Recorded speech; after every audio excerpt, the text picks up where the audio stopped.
Di sebuah desa terpencil di kaki gunung, hidup seorang pria bernama Jatmiko. Orang-orang memanggilnya Miko. Ia dikenal sebagai pria biasa, tidak terlalu miskin, tapi juga tidak pernah cukup. Sawahnya sempit, hasil panennya sering gagal, dan utangnya di warung Bu Lilis semakin menumpuk. Namun, ada satu hal yang paling menyiksa Miko, anaknya, Rani, sering sakit-sakitan. Setiap kali demamnya kambuh, Miko hanya bisa duduk di samping ranjang bambu sambil menatap wajah pucat putrinya.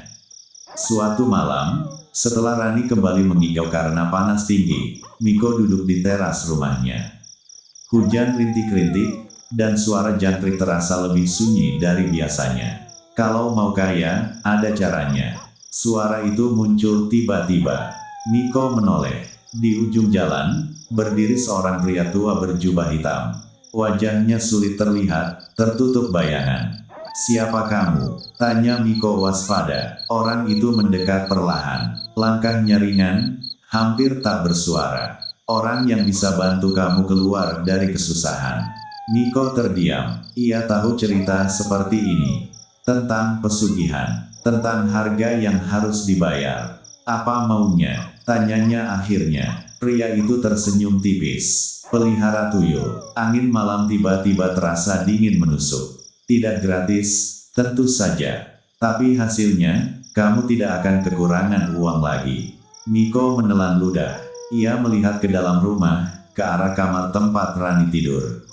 "Apa yang harus saya lakukan?" 3 malam kemudian, Miko dibawa ke sebuah tempat di tengah hutan. Sebuah gubuk tua yang bau tanah dan kemenyan. Di dalamnya, ada sebuah kendi kecil yang tertutup kain hitam.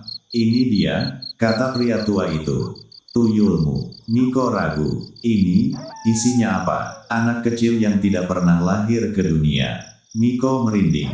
Pria tua itu melanjutkan, "Dia akan mengambil uang untukmu. Dari mana saja, tapi kamu harus merawatnya." "Bagaimana caranya?" "Beri dia makan." "Makan apa?" Pria itu menatap Miko lama. "Darah." Miko terdiam, nafasnya tercekat. "Tidak banyak, setetes 2 tetes setiap malam."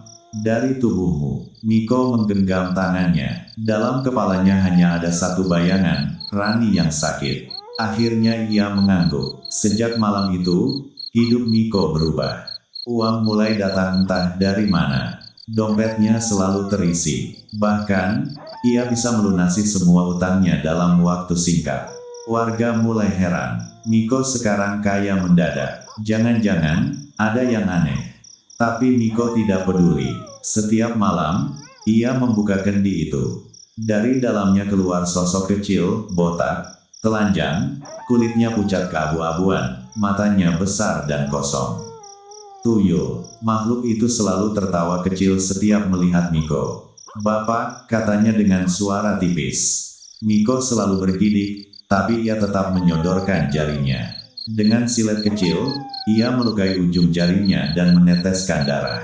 Tuyul itu menjilatnya dengan rakus.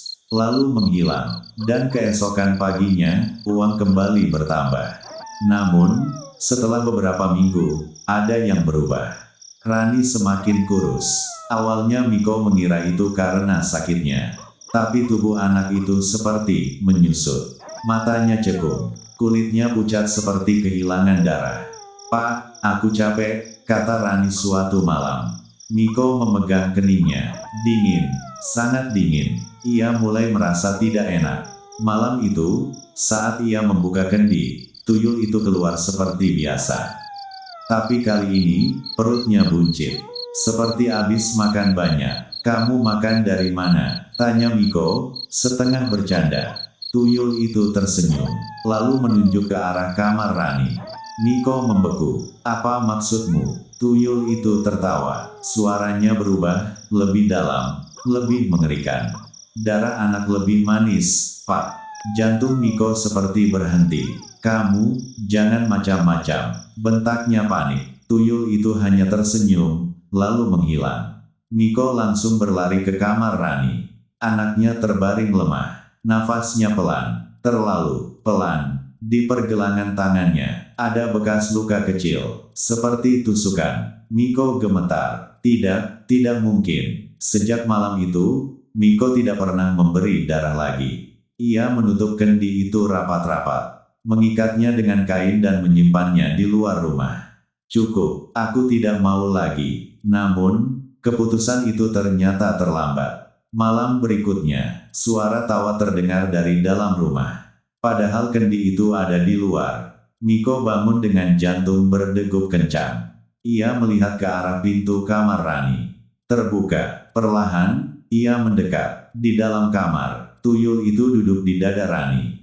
Menunduk, mengisap sesuatu dari leher anak itu. Rani tidak bergerak. Minggir. Miko berteriak sambil menerjang. Tuyul itu melompat turun dengan lincah. Ia tertawa keras. Kali ini benar-benar seperti makhluk jahat. Kamu sudah janji, Pak. Aku tidak janji ambil anakku. Teriak Miko. Tuyul itu mendekat perlahan. Kamu janji kasih makan. Tapi bukan dia. Semua darah sama. Makhluk itu tersenyum lebar, memperlihatkan gigi kecil yang runcing. Dan aku lapar. Keesokan harinya, warga desa menemukan rumah Miko dalam keadaan sunyi. Pintu terbuka. Di dalam, berantakan. Tidak ada tanda perlawanan besar, hanya noda darah kecil di lantai.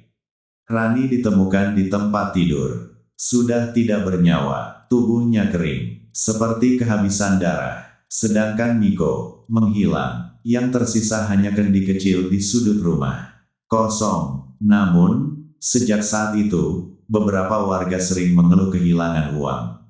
Dan ada yang bersumpah. Mereka melihat sosok kecil berlari di atap rumah saat malam. Kadang sendiri, kadang bersama seorang pria kurus dengan mata kosong. Yang berbisik pelan, "Bapak lapar." Setelah kejadian itu, desa Sukamurni tidak pernah benar-benar tenang lagi. Awalnya hanya kehilangan uang receh, lalu uang simpanan, bahkan ada yang kehilangan perhiasan kecil yang disimpan rapat di lemari. "Ini bukan maling biasa," kata Pak RT suatu malam saat warga berkumpul. "Tidak ada jejak, tidak ada pintu rusak, tapi barang hilang. Semua orang tahu, tapi tidak ada yang berani mengucapkannya." Tuyul. Dan lebih mengerikan lagi, beberapa warga mulai melihat sosok Miko. Bukan seperti dulu, tubuhnya lebih kurus, hampir seperti kulit membungkus tulang. Jalannya tidak tegap, tapi terseret pelan. Dan matanya kosong, seolah tidak ada jiwa di dalamnya. Suatu malam, seorang pemuda bernama Danu pulang larut dari ronda. Ia berjalan cepat melewati rumah-rumah yang gelap. Saat melewati bekas rumah Miko, ia berhenti. Ada suara cekikikan kecil dari dalam, padahal rumah itu sudah lama kosong. Danu menelan ludah. "Paling cuma kucing," gumamnya, mencoba menenangkan diri. Namun suara itu berubah. "Pak, lapar." Danu membeku. Suara itu jelas bukan suara kucing. Dengan tangan gemetar, ia mendorong pintu rumah itu. Berderit. Di dalam gelap gulita, bau anyir menyengat. "Siapa di sana?" Suara Danu nyaris tidak keluar. Tidak ada jawaban. Hanya suara langkah kecil, berlari cepat di langit-langit. Danu mendongak, dan di sanalah ia melihatnya. Tuyul itu menempel di plafon, tubuhnya terbalik, kepalanya menoleh ke arah Danu dengan senyum lebar. Di sebelahnya, Miko, menempel juga di plafon, seperti laba-laba. Kepalanya miring tidak wajar. "Mau main?" bisik Miko. Danu menjerit dan berlari keluar tanpa menoleh. Keesokan harinya, Danu ditemukan demam tinggi dan tidak bisa bicara selama 3 hari. Kabar itu akhirnya sampai ke seorang dukun tua di desa sebelah, Kisah Smita. Ia datang tanpa banyak bicara. Hanya membawa tas kain berisi benda-benda aneh, akar kering, botol kecil, dan segenggam tanah kuburan. Setelah melihat rumah Miko, ia menghela napas panjang. "Ini bukan sekadar tuyul biasa," katanya. "Lalu apa?" tanya Pak RT. Kisah Smita menatap ke dalam rumah yang gelap. "Yang kamu pelihara itu, sudah memakan tuannya." Warga saling pandang. Miko sudah bukan manusia lagi. Dia jadi bagian dari pesugihan itu. Bisa dihentikan. Tanya seseorang. Kisah Smita mengangguk pelan. Bisa, tapi harus dibakar akar perjanjiannya. Maksudnya, kendi itu. Malam harinya, warga berkumpul. Tidak banyak yang berani ikut. Hanya beberapa pria, Pak RT, Danu, meski masih pucat, dan Kisah Smita. Mereka masuk ke rumah itu bersama-sama. Kendi kecil itu masih ada di sudut ruangan. Diam, seolah tidak berbahaya. Jangan tertipu, kata Kisah Smita. Selama ini dia hanya menunggu. Ia mengambil kendi itu perlahan. Sekejap, suara tawa meledak dari segala arah.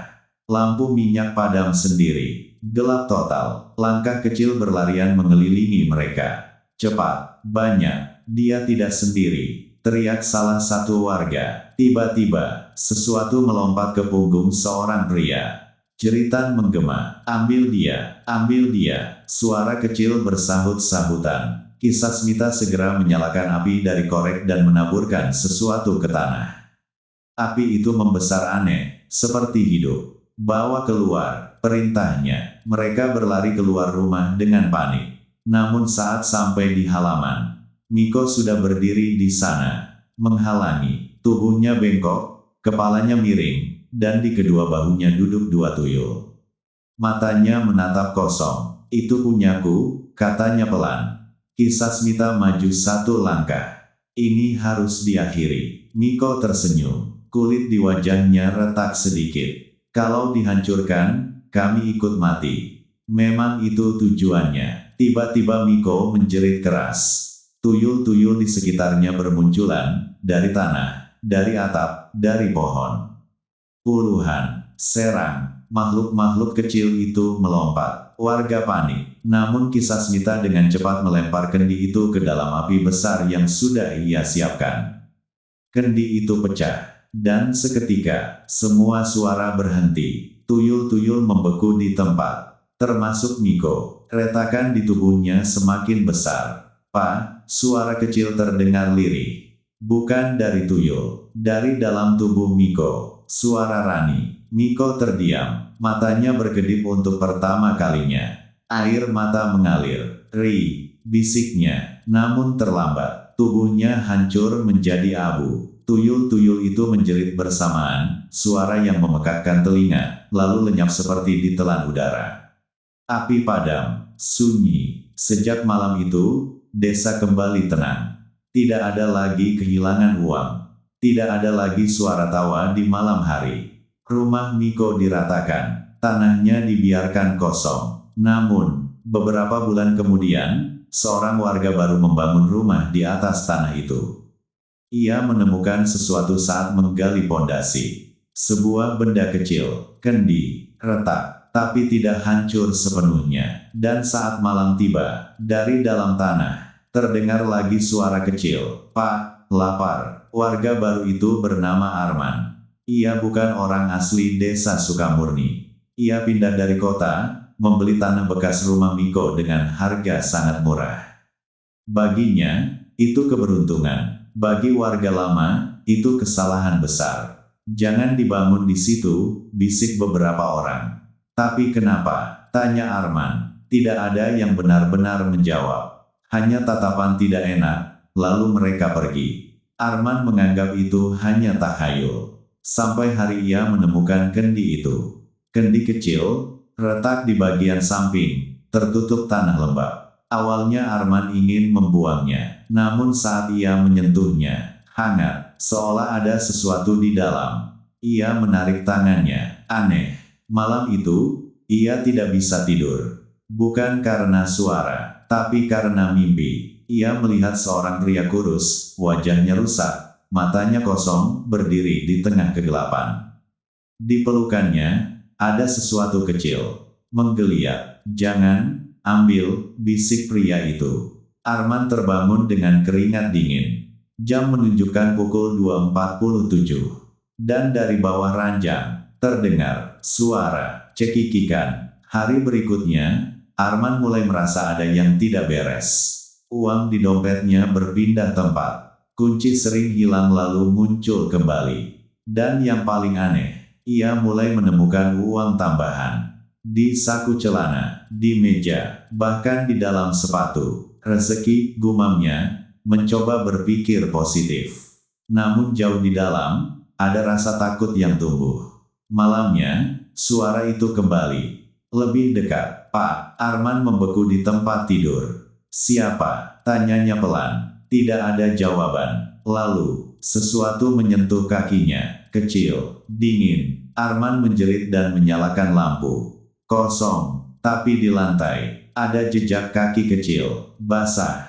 Hari-hari berikutnya, Arman berubah. Ia mulai menikmati uang yang datang tanpa usaha. Awalnya hanya sedikit, lama-lama semakin banyak. Ia membeli motor baru, televisi besar, perabot mahal. Warga mulai memperhatikan. Terulang lagi, bisik mereka. Namun tidak ada yang berani mendekat. Karena mereka tahu, ini bukan sekadar keserakahan. Ini kutukan yang memilih tuannya sendiri. Suatu malam, Arman akhirnya melihatnya. Ia sengaja pura-pura tidur, menunggu, dan benar saja, dari bawah ranjang, sesuatu keluar. Tuyul itu muncul perlahan, kulitnya pucat, matanya hitam besar, senyumnya terlalu lebar untuk wajah sekecil itu. Arman menahan napas. Makhluk itu berjalan ke arah meja, mengambil uang, lalu berhenti. Perlahan, ia menoleh ke arah Arman, seolah tahu ia sedang berpura-pura tidur. Pak, Arman membuka mata, keduanya saling menatap. Jadi, kamu, suara Arman bergetar. Tuyul itu tersenyum. Kamu mau kaya? Pertanyaan yang sama, seperti yang pernah didengar Miko. Arman diam, ia teringat cerita samar dari warga. Tentang Miko, tentang anaknya, tentang kematian. Namun ia juga melihat sekeliling rumahnya. Barang-barang baru, kenyamanan, uang. Banyak uang, apa yang harus saya lakukan? Tanyanya akhirnya. Tuyul itu tertawa kecil, lalu menunjuk ke arah dada Arman. Kali ini, bukan darah di jari. Senyumnya melebar, tapi lebih dalam. Sejak malam itu, Arman semakin kaya. Lebih cepat dari Miko dulu. Namun harganya juga lebih mahal. Ia mulai merasa lemah setiap hari. Seperti ada sesuatu yang menggerogoti dari dalam. Dadanya sering nyeri, napasnya berat, tapi setiap kali ia mencoba berhenti, suara itu datang, Pak, lapar, dan rasa sakitnya menjadi 2 kali lipat. Ia tidak punya pilihan, atau setidaknya, itu yang ia yakini. Beberapa minggu kemudian, warga menemukan sesuatu yang aneh. Arman jarang keluar rumah, lampu selalu mati, dan bau busuk mulai tercium. Pak RT akhirnya memutuskan untuk masuk. Pintu tidak terkunci. Di dalam gelap, sunyi, dan di ruang tengah, Arman duduk di kursi. Diam, tubuhnya kurus kering. Matanya terbuka, tapi kosong. Seperti tidak ada kehidupan. Dan di dadanya, ada lubang kecil, hitam, seperti sesuatu sering keluar masuk dari sana. Di lantai, tepat di bawah kursi, ada jejak kaki kecil, banyak, dan semuanya mengarah ke tubuh Arman. Sejak saat itu, rumah itu kembali kosong. Untuk kedua kalinya, dan desa Sukamurni kembali sunyi. Namun tidak benar-benar aman, karena beberapa orang mulai kehilangan uang lagi. Sedikit demi sedikit, dan di malam hari, jika angin sedang tidak berhembus, jika lampu padam, jika kamu sendirian, kamu mungkin akan mendengar suara kecil, tepat di dekat telingamu, Pak, atau mungkin, Bu, dan jika kamu cukup berani untuk menoleh, kamu akan melihat sesuatu kecil di belakangmu. Tersenyum, menunggu, karena pesugihan itu tidak pernah benar-benar hilang. Ia hanya menunggu orang berikutnya, yang cukup putus asa, atau cukup serakah, untuk menjawab satu pertanyaan sederhana. Kamu mau kaya? Setelah kematian Arman, desa Sukamurni seperti hidup di 2 dunia. Siang, hari tampak normal, orang ke sawah, anak-anak bermain, ibu-ibu mengobrol di warung. Tapi malam selalu membawa sesuatu yang lain. Beberapa warga mulai bermimpi hal yang sama. Seorang anak kecil, botak, bermata hitam, berdiri di sudut ruangan, tidak melakukan apa-apa, hanya melihat. Dan setiap kali mimpi itu datang, satu hal selalu sama. Ia akan bertanya, boleh aku ikut? Suatu malam, seorang ibu muda bernama Lina terbangun karena suara anaknya menangis. Ia segera bangkit dan menuju kamar. "Dik, kenapa?" tanyanya lembut. Anaknya, Bayu, duduk di atas kasur, menunjuk ke bawah ranjang. "Teman," Lina tersenyum tipis. "Tidak ada siapa-siapa, Nak." Namun saat ia menunduk, ia melihatnya. Sepasang mata hitam mengintip dari kegelapan bawah ranjang. Lina terdiam, tubuhnya kaku. Perlahan, sesuatu merangkak keluar. Tuyul itu muncul dengan senyum lebar. "Bu," katanya pelan. Lina menjerit dan menarik Bayu menjauh. Namun makhluk itu tidak menyerang. Ia hanya duduk di lantai, menatap. "Boleh ikut?" tanyanya lagi. Lina menggeleng cepat. "Pergi, pergi dari sini." Tuyul itu menunduk. Wajahnya berubah, sedih. Namun perlahan, senyum itu kembali. "Kalau tidak, aku tetap ikut." Lampu tiba-tiba padam. Saat menyala kembali, makhluk itu hilang. Namun sejak malam itu, Bayu berubah.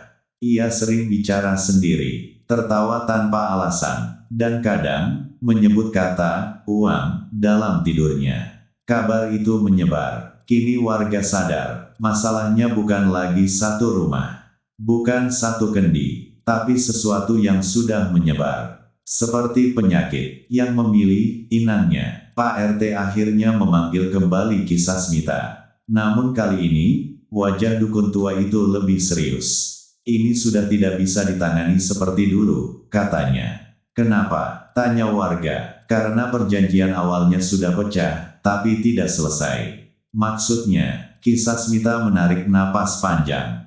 "Kendi itu memang dihancurkan, tapi tidak seluruhnya. Sisa ikatan itu menyebar. Sekarang, tiap orang bisa jadi wadah baru."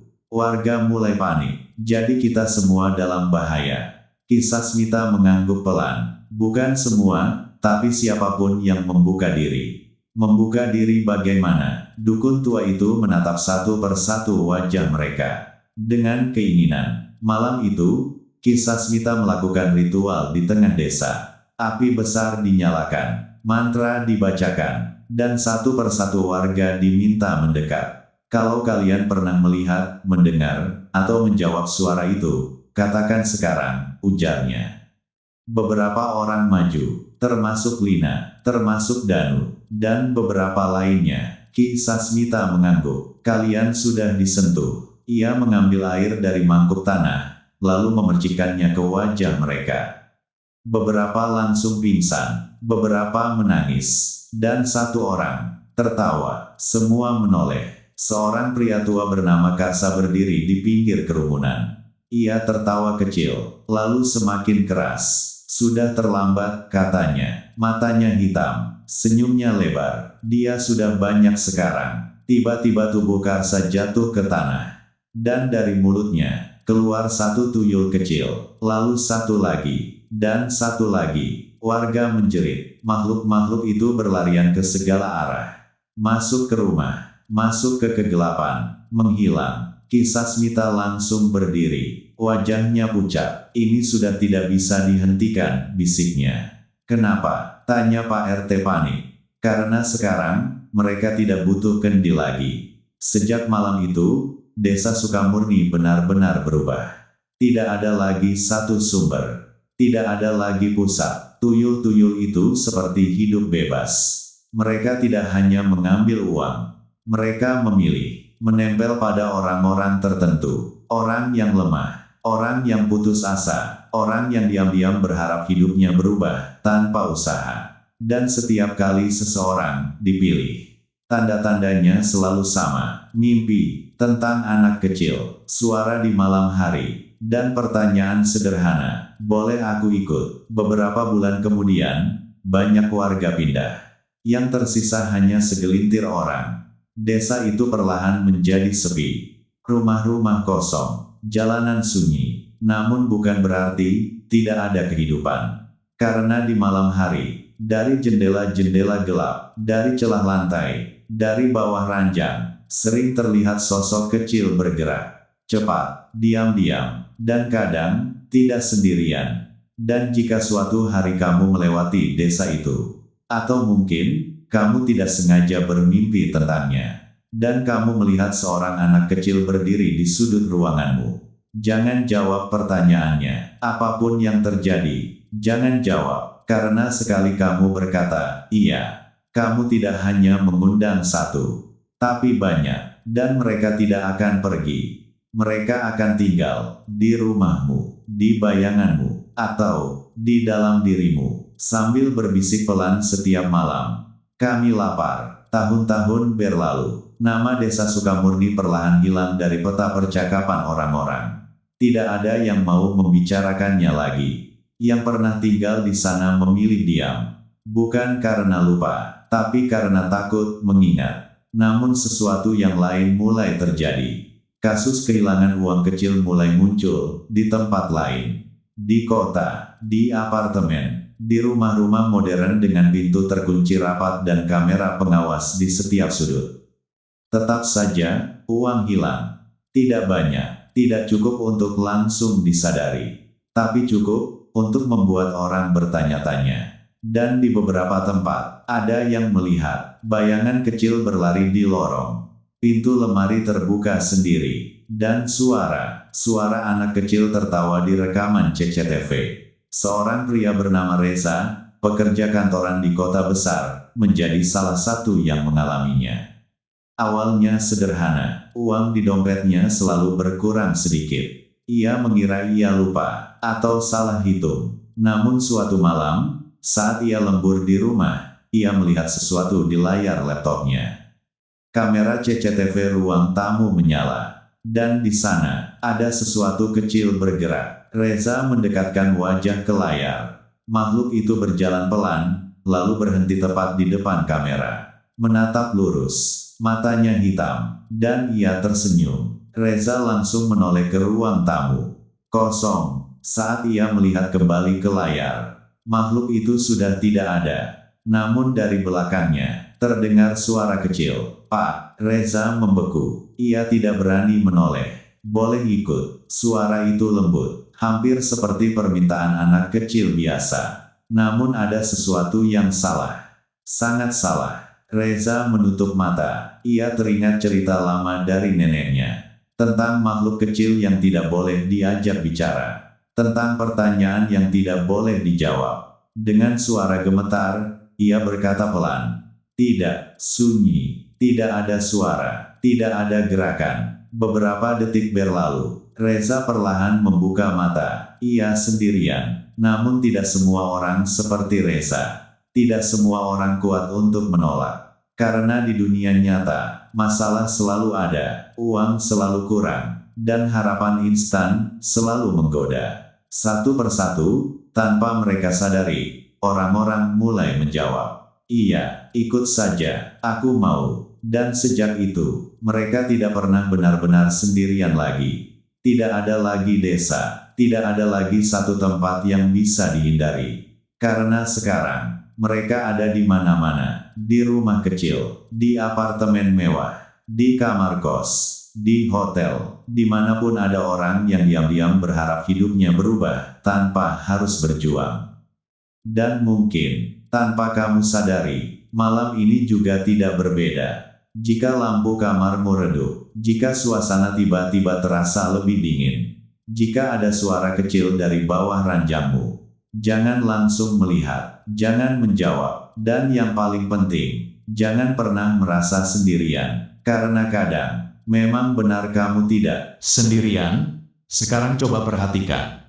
Apakah uangmu pernah berkurang tanpa alasan? Apakah kamu pernah merasa ada yang memperhatikan saat kamu sendirian? Apakah kamu pernah mendengar suara kecil memanggilmu? Jika iya, mungkin ia sudah dekat, sangat dekat, menunggumu, tersenyum dalam gelap, sambil berbisik pelan, kamu mau kaya.